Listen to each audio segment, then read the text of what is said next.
you people did turn up today, then the event, or rather this is not an event, it's a continuation of the coalition building. It couldn't have been this fit.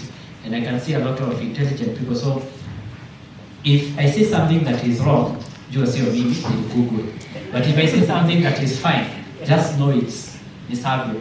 Yeah? Allow me to do official since I'm official. And I just want to say good evening. Today I said I have to write because last time I had already some pointers that I wanted to talk about. But the time ended before I talked about them. So allow me to continue. I'll be referring a little bit here, and then this is a very good speech, so just listen to it. I just want to welcome each and every partner who is here. We have a lot of representatives from government. You can see my friends from Konza, development partners, researchers. You can see some of my friends here, investors. Investors, if you're not going to I need to know where I'm going to get money. Financial institutions, private sector leaders, and our community of practice. And as well as the entrepreneurs. Yeah? I don't know why we say that I had written our incredible youth entrepreneurs. I'm not sure whether all of you are youth, but you know nowadays funding in for youth, so everybody is in that bracket. All of us are youthful and from married and semi-married areas. Karibuni sana. So it's a true honor to welcome all of you. There is an African proverb that says, the best time to plant a tree was 20 years ago. The second best time is when? Today. Yeah? So we can go to the next slide. Yeah? So that's the proverb. So I've always loved this proverb, not because it speaks about trees, but because it speaks about responsibility. Every generation inherits a choice to protect what exists or to create what does not exist. Tonight, we are gathered because we believe humanity still has the power to shape a different future. Yeah? And the future is now. So if someone asks me if someone asks me what is the greatest natural resource? What is the greatest natural resource? Of course, many will say gold, others will say oil, some will say fertile land, and others will still say rare minerals. My friends from the ICT Authority and from the ministry will say AI, others will say the youth. But I would respectively disagree. Africa's greatest natural resource has always been its people. Every day, millions of young Africans wake up carrying ideas capable of restoring ecosystems, creating jobs, feeding communities, and building entirely new industries. The tragedy is not that Africa lacks innovation. The tragedy is that too many of those ideas never find the ecosystem they deserve. So, I just want to give an example. Imagine a young entrepreneur standing beside a mountain of agricultural waste. So it's like 4. So if you are late, we'll fire you. So it's like 4. So imagine a young entrepreneur standing beside a mountain of agricultural waste. Others see rubbish. I decided to use a she, but I know there's also he. So if I say she, just know S is silent if you're a he. So she sees organic fertilizer, renewable energy, carbon credits, exports, and jobs. Yet without finance, markets, or technical support, her idea disappears. Not because it lacked brilliance, but because the ecosystem around it lacked belief. How many solutions have we already lost because one entrepreneur never met one investor? How many great businesses never existed because one partnership never happened? So if you came here as an entrepreneur and you don't have partnership, shit and well. Now to share cocktail side 5. So perhaps those are the greatest cost of climate change. Not only what we lose in nature, but what we fail to unlock in people. 3 years ago, PINCA-Y program began with one question. What happens when young people stop being viewed as beneficiaries and start becoming architects of climate resilience? That's in slide 6.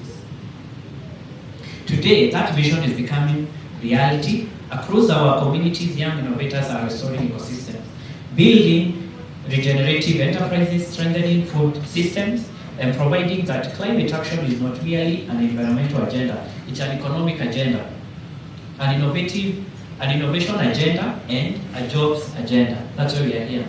Most of the entrepreneurs here, they're not looking for grants, they're looking for investment. Our challenge has never been creativity. Africa has never suffered from a shortage of ideas. Our challenge has been fragmented ecosystems. Ideas are here, talent is here, passion is here. Opportunity is too often somewhere else, still here. It's upon you to find that opportunity. And that's why this community of practice matters. Innovation ecosystem resembles forest. No single tree creates a forest. Beneath the surface,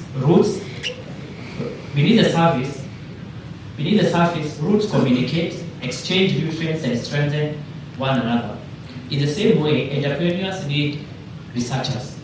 Researchers need policymakers. Policymakers need investors. Investors need innovators. And communities need all of us. Progress happens when connection becomes stronger than institutions. The greatest investment we can ever make is not simply in technology, it's in belief. Because when a young entrepreneur begins believing, investors begin believing, markets begin believing, and societies begin believing. Imagine Kenya 10 years from now, that's 2026, huh? Or 2036. So I guess Agenda 2030 will have been achieved.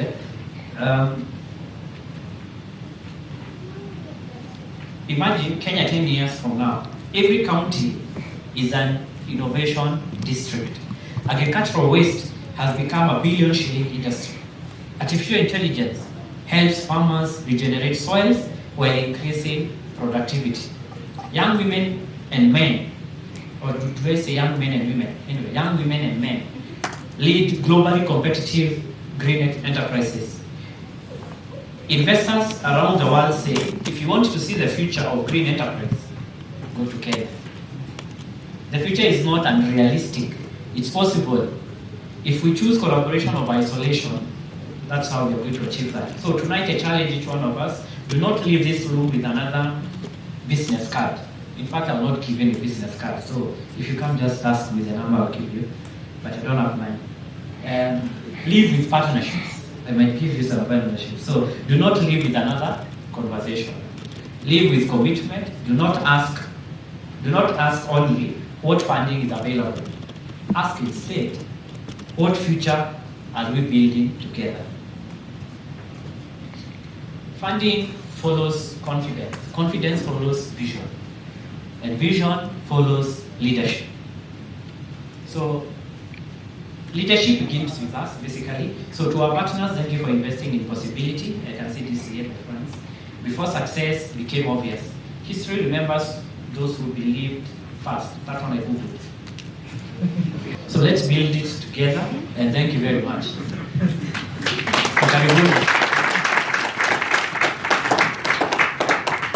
Thank you so much, Savio. Let's give him a hearty clap.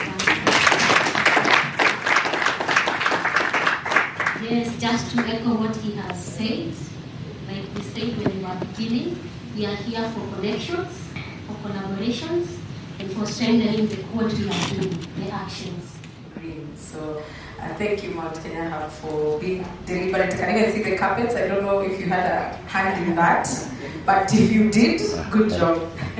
Anyway, all protocol observed, starting with Savio. I think it's hard to follow the speech that Savio has given. I don't have slides, so we'll have to go with what Savio has presented.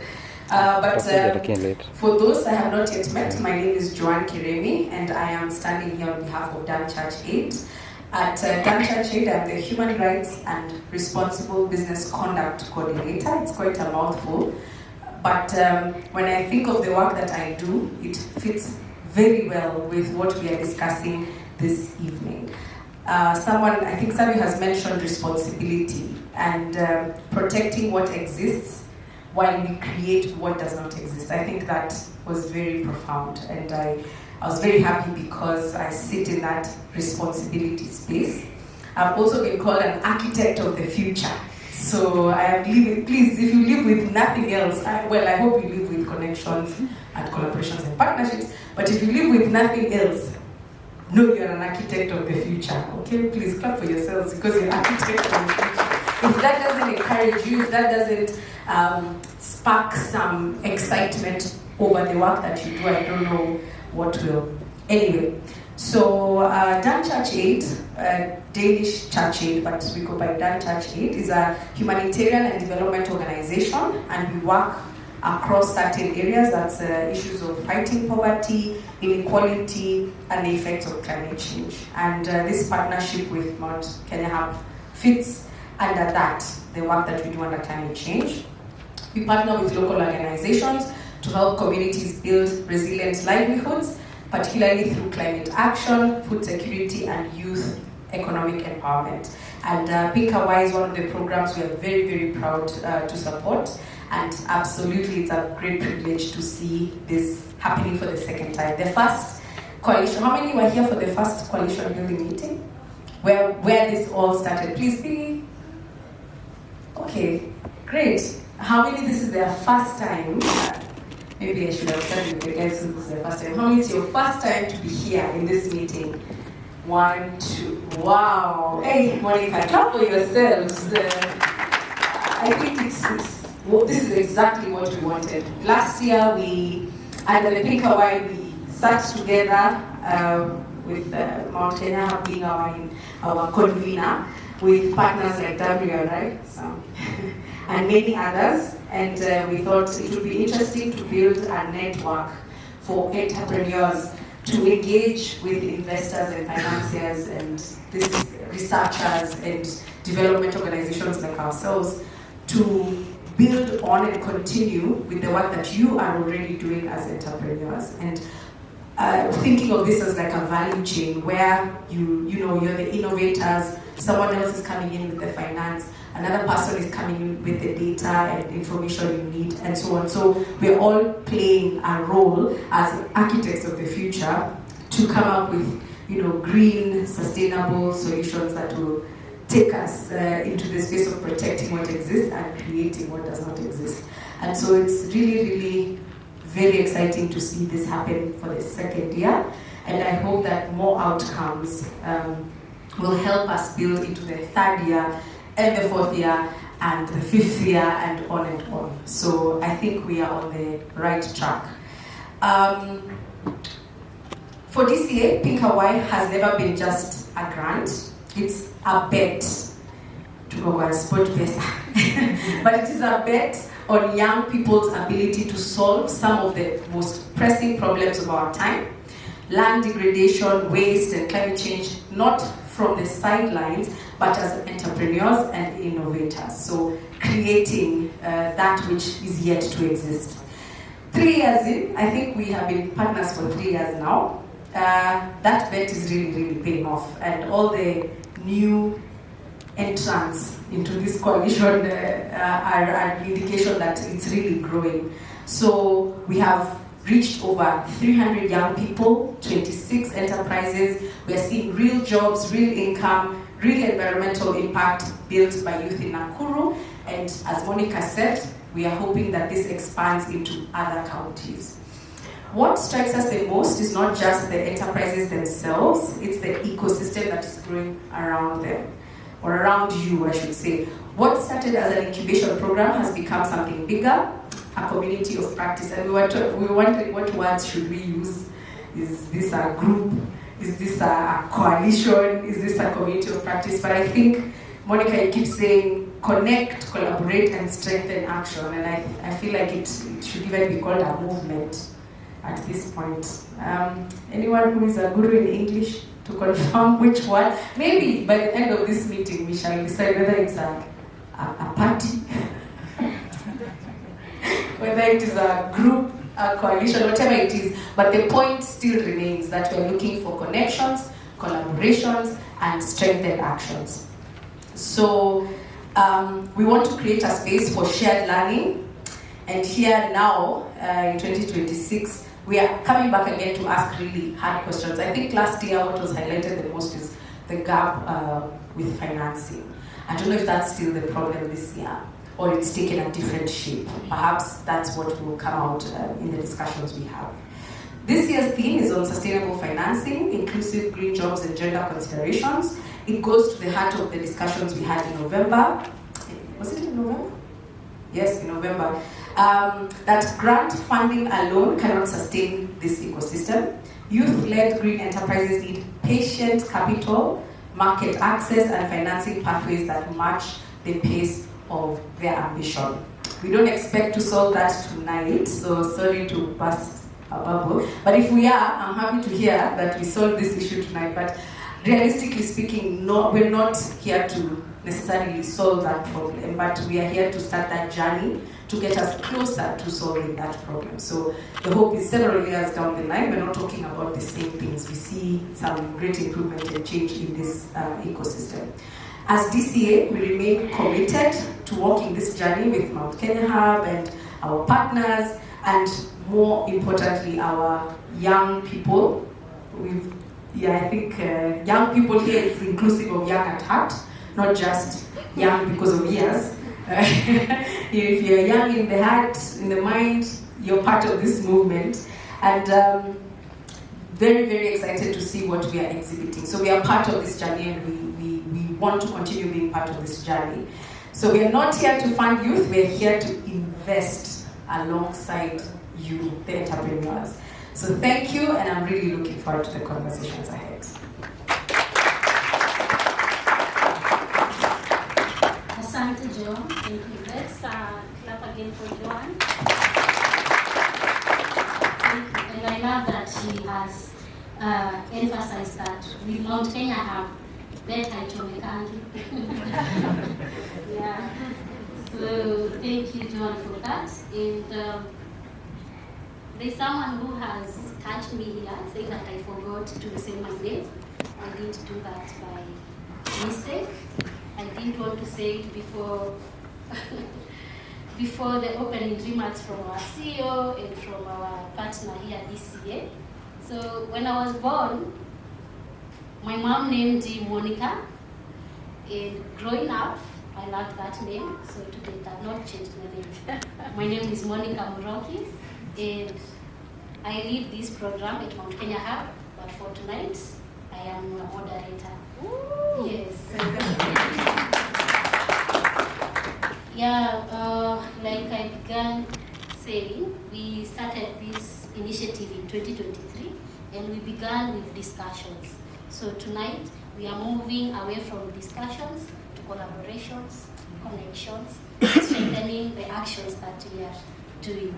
So, and I'm sure you are wondering how we are doing this in practice.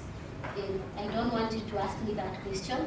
I want you to hear it from the entrepreneurs. We've walked with them a journey of 3 years now, from incubation to now a journey where we build an ecosystem, where we've been able to scale and even walk.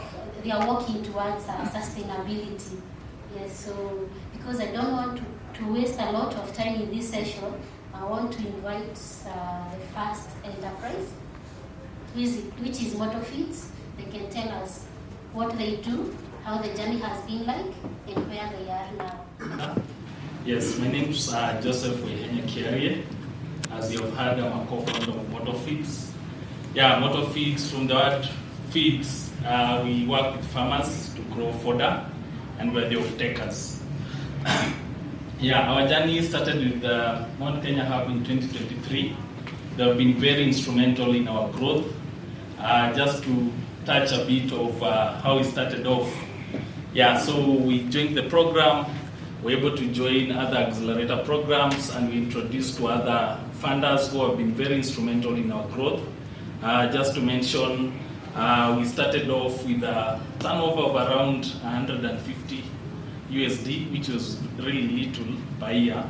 But currently we are doing much more than that, and probably we are going to hit $1 million by next year. So Mount Kenya Hub has been very instrumental in this, in terms of connections, in terms of getting funders, in terms of even expanding our market. We started off in Nakuru. That was the only local area that we operated, but I can confidently say right now we are all over Kenya. Narok, Kajiado, if you come to Nyandarua, we source from those farmers. Our farmer base has really grown, and we are hoping that even probably next year we're gonna go to other countries and even expand our market in terms of not just selling to the country here alone, even export. As you are aware, nowadays there is a big opportunity in these Arab countries, and they are really of taking fodder and even animals from Kenya. So with the connections that we have and the other companies that we tumeshirikiana, we've been able to get a market over there. So it's something that we are looking for. Probably next year we'll be doing that. Just to mention some of the connections that we have gotten, we have WRI. WRI has been very instrumental in the restoration space. We've been able to export macadamia to Congo, and that was through a connection which came over by Mount Kenya Hub. We were able to connect us with WRI. We saw an opportunity and we ran with it. Another opportunity that came up is of taking of this fodder from farmers in the arid areas, and to do that we had to find people were able to connect us with those farmers over there. So we have Conservation International, and I think Amos can confirm that he's been very instrumental from the organization in supporting us in terms of reaching out to those farmers out there. So I'm here to give a testimony that this is a good program. It has helped us grow to where we are right now, and we are really grateful. Yeah, for the entrepreneurs who are here, I know it's a journey, and as we always talk of pitching, you might pitch today, pitch tomorrow, and you're not able to get funds. But with time, with the connections that the Mount Kenya Hub has been giving to us, you're able to connect with other partners who might be able to support what you are doing. Yeah, so that is my testimony. Thank you so much. 23 years, Joseph had said he was our colleague. And at Farm Life Health Services, we have 4 value chains that we do.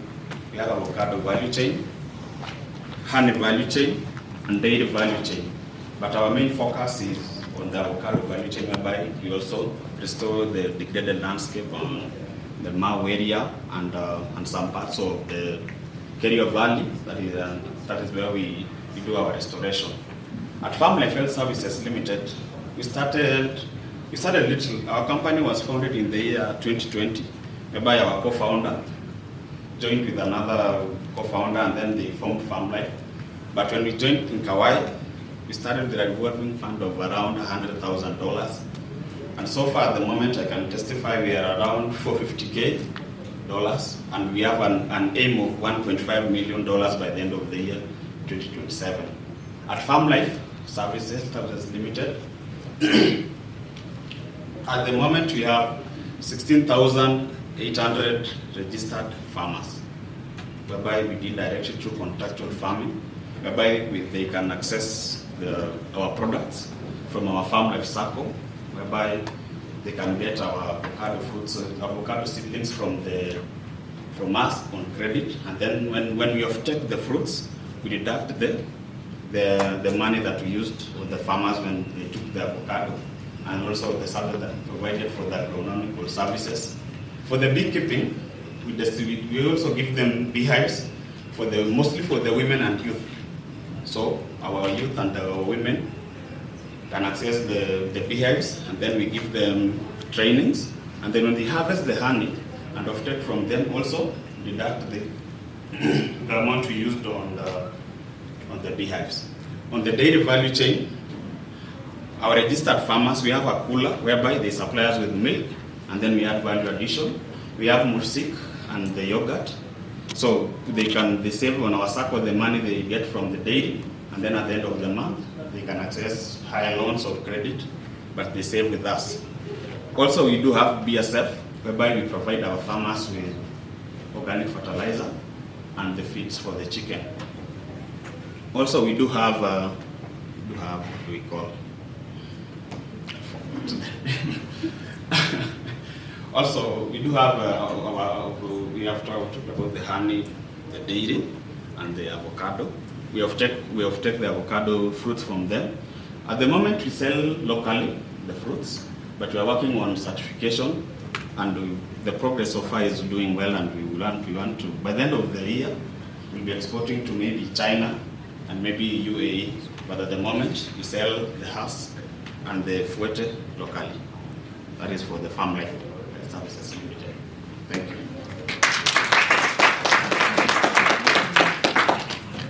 Thank you, Farm Life.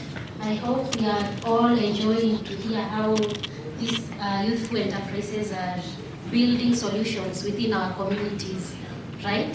Yes. Are we? Yes. Awesome. So I want to invite another enterprise. Nilikuwa nangoja niulizwe. Hapo kwa team yetu, we had mentioned that we also have gender considerations. So I was waiting for you to ask me why we don't have the other gender. But since you didn't ask, let me invite for gender balance. I want to invite the next enterprise. It's like for you to be able to understand more better about our company. So Green is a social enterprise that was founded in Nakuru in the year 2022. We carbonize agricultural waste to briquettes. Our company, we produce briquettes to households, food vendors, and institutions. Our market is in Nakuru and expanding to Nairobi, Laikipia, and Narok. Currently, we are working towards the KEP certification. Next, Tracy. The problem that we're trying to solve right now is deforestation and energy poverty that is coming our areas, especially in rural areas. So right now, that is the problem that we are trying to solve.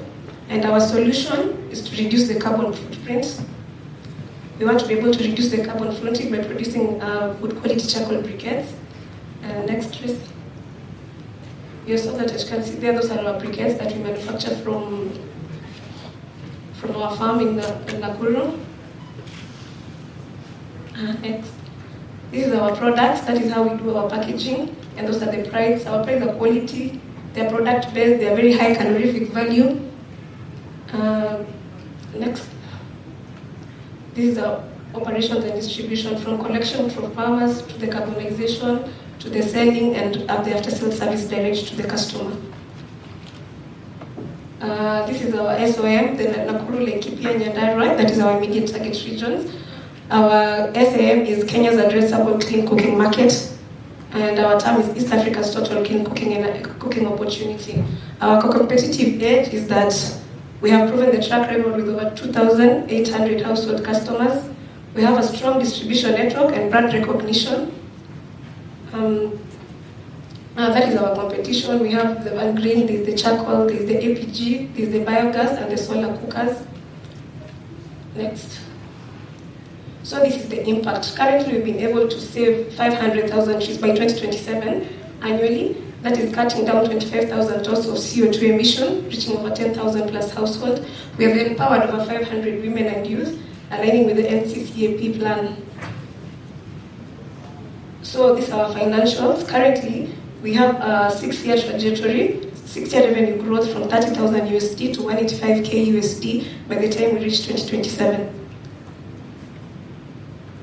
Right now, we've been able to partner. These are some of the partners that we've partnered with. We've partnered with Drama Impact, with a partner with Shola Capital in Komoko, KCIC, Kenya Association of Manufacturers, and also we were able to get a funding from the Big Green Program under TEF that we were able to get $7,000 as a grant. Thank you. Thank you so much, Monica.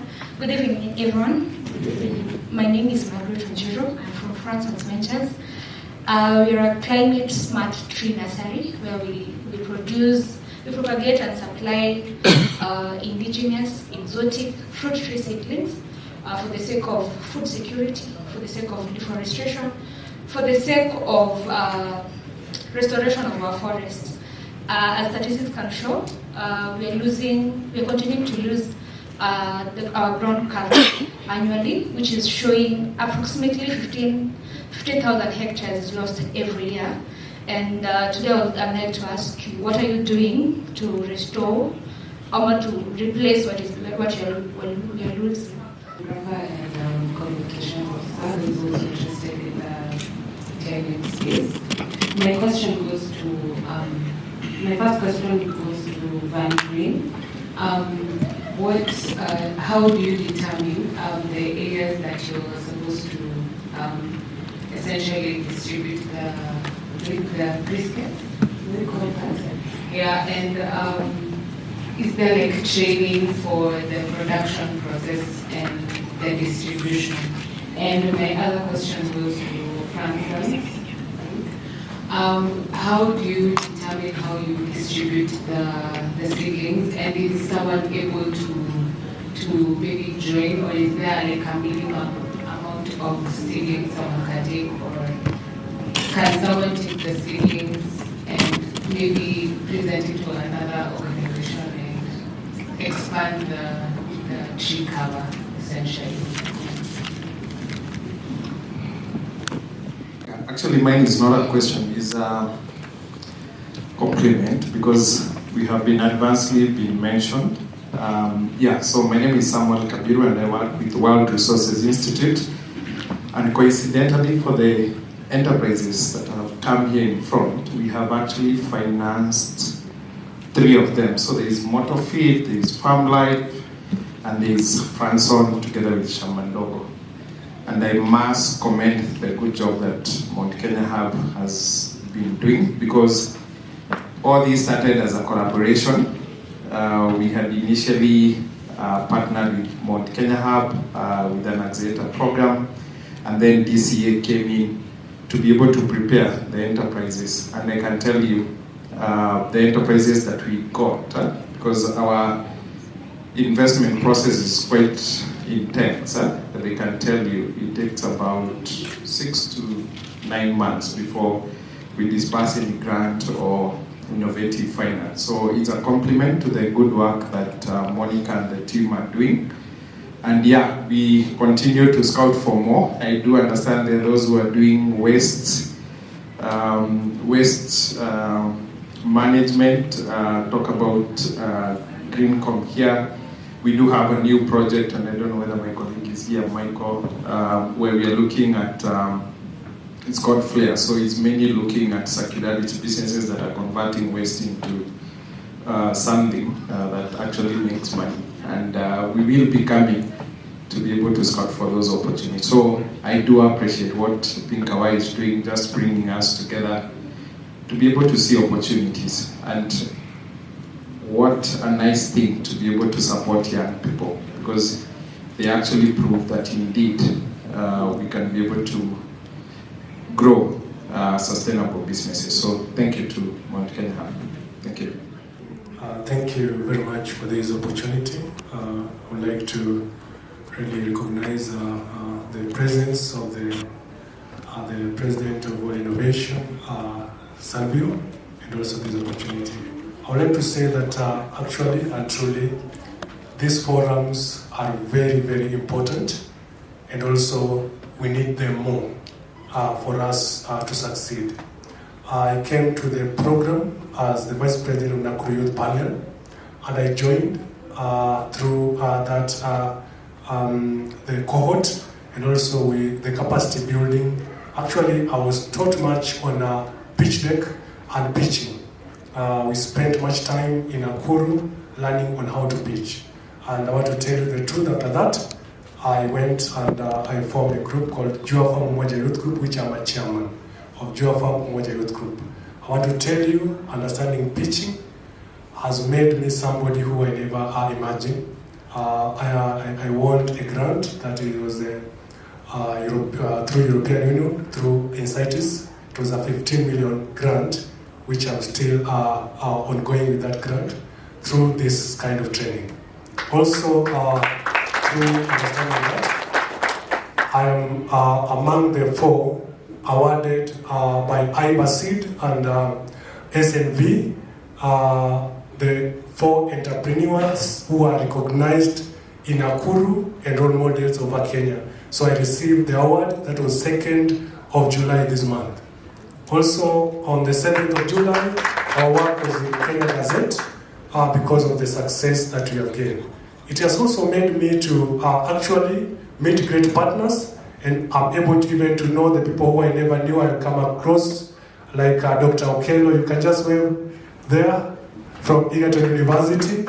They have become my best partners because of what I gained from PINCA-Y.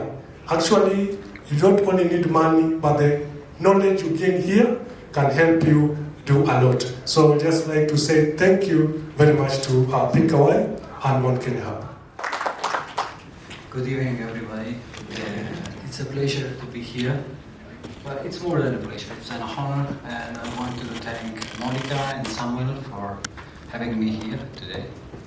I will try to explain you my life journey that then became also part of my career. And so blue is the color of the sustainability, but tonight we will find out that it's also the color of something else. Thank you. I have over 15 years experience in 3 continents, almost 20 countries, and I am an industrial biotechnologist. So in theory I should be in a lab working with invisible microorganisms, improving their characteristic for obtaining drugs or biomolecules. But when I was exchange student during my Erasmus time in Austria, I realized that the innovations that most of the time are in the laboratories, then they don't come true. You find something that seems like incredible, but years pass and you don't see that applied in the market, in the industry, at the service of the people. Maybe for some medical application, which can be life-changing for people. So I decided to make a treasure of my experience, but leave the laboratories and these fine technologies for other solutions that could be applied in the no-profit, in the profit, and in the research and development organizations.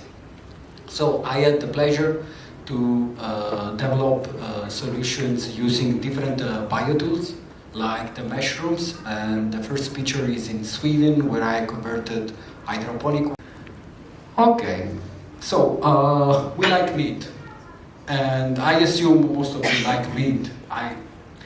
I try from time to time to have some alternative diet, to ferment food, to increase protein in a different way, but I still like meat, and especially if it's well done. I cannot say no. But I also want to be conscious, and I would like you just to consider the first line, the current global diet. It absorbs 4.13 billion hectares. If we all were vegan, it would be 1 billion. So the difference is not negligible. In the middle then there are other kind of diets, no beef or mutton, no beef or dairy, no red meat, dairy or poultry. No, one below. Of those 4 billion hectares that are allocated for our current global diet, 500 million hectares is dedicated to the animal feed. This means the use of pesticides, the use of the land, the release of the CO2, the use of fuels, labor, and other costs are dedicated to the animal feed. Next one, please. Share of cereals allocated to the human food. It's a an old statistic, but it pictures a little bit the global situations. As you can see, some countries are so clear in the color that it seems like to be almost transparent, but the reality is that, for example, the US might have a cereal allocated to the human consumption that is maybe 20-30%. Does this make sense to you? I start to become a little bit confused. And this is the picture of Africa, which, if we follow the same logic, it looks much better. It makes sense. Cereals are food, and the food should go to the humans. But, next one. What is happening lately? Ethiopia, a country of 100 million people, is suddenly having an important decrease from 99% to 66% of the cereals allocated to the food, to the human consumption. So it's in 30 years, 30% less, more or less. So something is changing, and it's changing also here, where cereals have been historically consumed by humans. Okay, what is happening is that basically cereals don't go anymore only to humans because they become the food of our next food. And that's the carbohydrate source. What is the protein source? Because for farming animals we need proteins. The protein source, the most reasonable in terms of production, in terms of price and availability, is the soy. Who produced the soy in the world? I barely see South Africa. So our food does not only eat what is supposed to be our main direct food, but it's also fed with something that doesn't come from a continental area. Next one. So just to tell you, feeding the world, but how do we feed the world?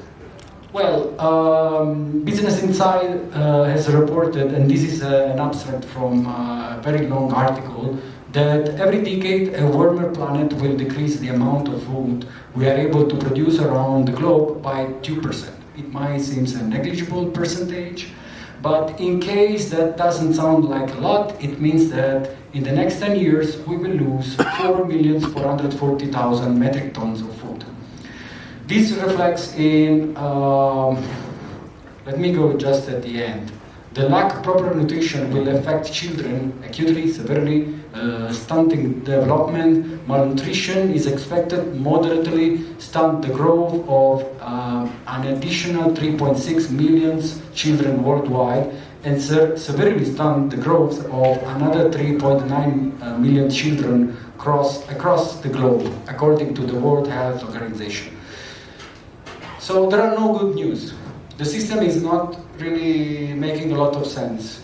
When countries count on other countries on the other world side, no matter that business doesn't have flags, money usually move everything, but in the last 10 years, difficulties are in place. It's evident.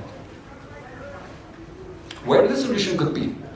The solution can be just beyond the corner, because these pictures, okay, I didn't have the time to make a collection, a local collection of my pictures, but I have been visiting a lot of markets and a lot of beautiful places in Nairobi and in the whole Kenya in these weeks. But these are situations where you all can have a familiarity. A small chicken farming,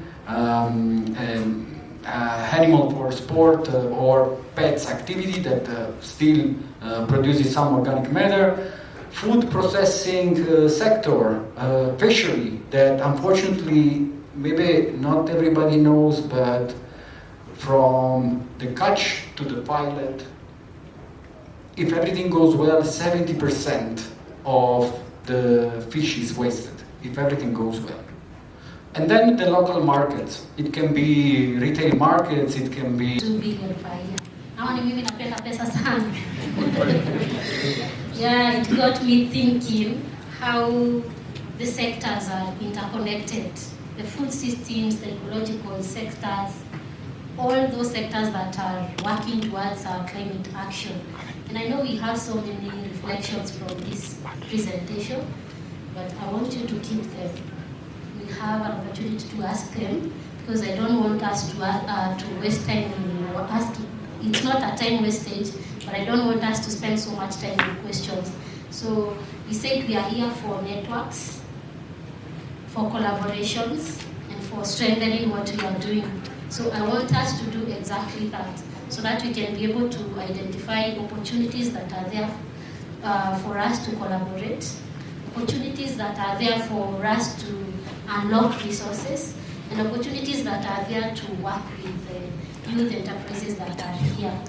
So we have 4 partners with us in this room, which are ready to share their practical experiences in regenerative practices and circular economy. So I want us to spend that time with them so that we can be able to connect, identify the opportunities for collaboration, and also be able to strengthen what we are doing. We have Rainforest Alliance with us in the room. They'll take the corner they are in there. And then we also have Ripple Effect International. They'll take the table where the root capital and cohesion are there. And then we have MCEA, our government officials here. They'll take this table here. And then finally, we'll have our expert taking this corner.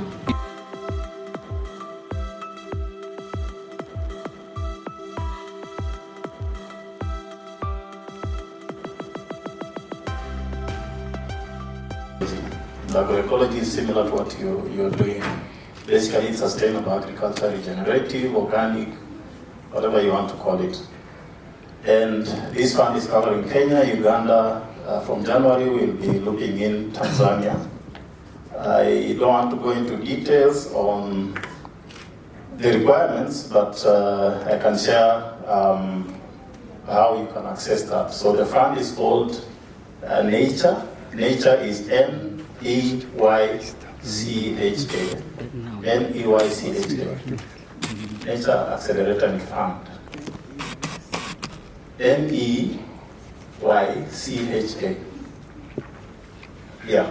So you can, if you are in need of money, so this is the funding that we give is in form of both a grant for technical assistance, certification, capacity building, if you want to install systems or purchase some systems for your company, etc. It also has a concessional loan component, which is for Kenya. Subcomponents. One is business development services, where we'll be training MSMEs and also doing mentorship and coaching. We also have another component under the project, subcomponent under the project, and within that particular component is co-investment. And what will be happening in the project is that if you qualify for the co-investments and you need a machinery maybe of worth 1 million, the Consumer Enterprise Authority, the application is out for cohort 3 and 4. Kindly go to our social media pages and you look at it and you apply if you feel that you'll benefit from the project. Thank you.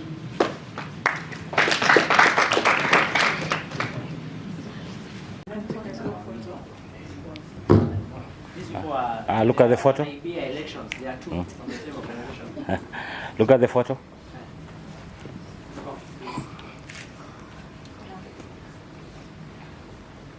Do I remove the tie?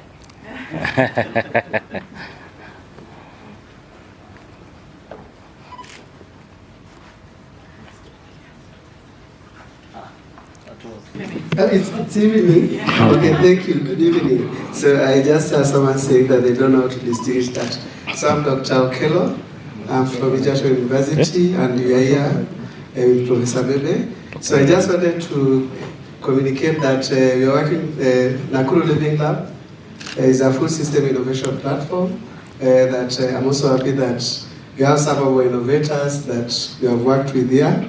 But I just wanted to make a communication that we are here, we are going to participate in a side event starting from tomorrow. There's you know what's happening tomorrow?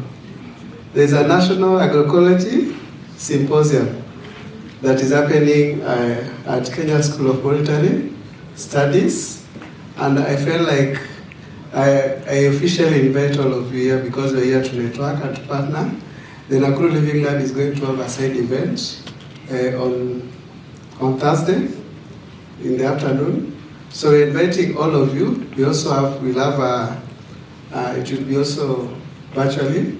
We are going to share what we do as Nakuru Living Lab. We have different innovation pathways, and we really would want to partner with all of you in making our food system work. And that's why we say that it's a food system innovation platform. So I just want Professor Noel to say hi to the team also. We work with farmers. They are very exciting, motivated, and they are taking these innovations to a higher level.